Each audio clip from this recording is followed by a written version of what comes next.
My name is Joel Finlayson. I'm a partner with PricewaterhouseCoopers. I lead our healthcare practice both in Saudi Arabia and in the UAE. So the major drivers of the healthcare market in the MENA region, and specifically in Saudi and the UAE, they're very different, but share a lot of the same fundamentals.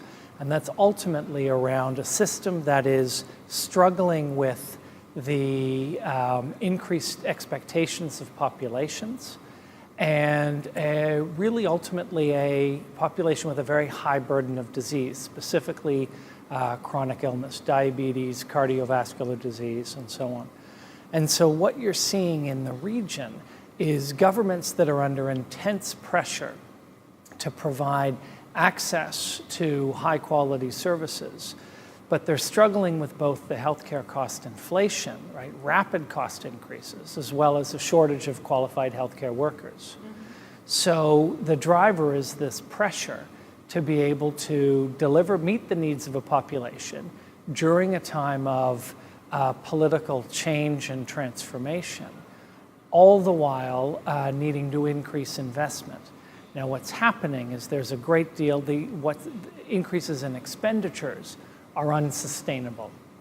And so governments are having to deregulate, decentralize, and unbundle in order to create opportunities to introduce more competition into the healthcare provider market and drive up quality. There are a host of new opportunities that are opening up for the private sector throughout the region, specifically in Saudi because it is the most recent country to start its modernization and regulatory reform program. But ultimately, they're the same types of opportunities. And the opportunities are both horizontal and vertical.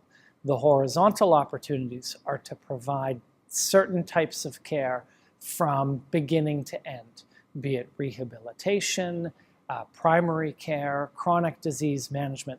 But there are also horizontal services that are opening up where as you get government-funded providers, they're constantly and now under intense pressure to drive down their costs and increase their service levels. So you're getting basic opportunities to provide hospital services like diagnostic imaging, labs, even simple stuff like security and catering are now increasingly being outsourced. And the pattern here that you're seeing is that governments, again, particularly in Saudi, are recognizing that they no longer need to provide all services to all patients. They need to make sure that those services are available.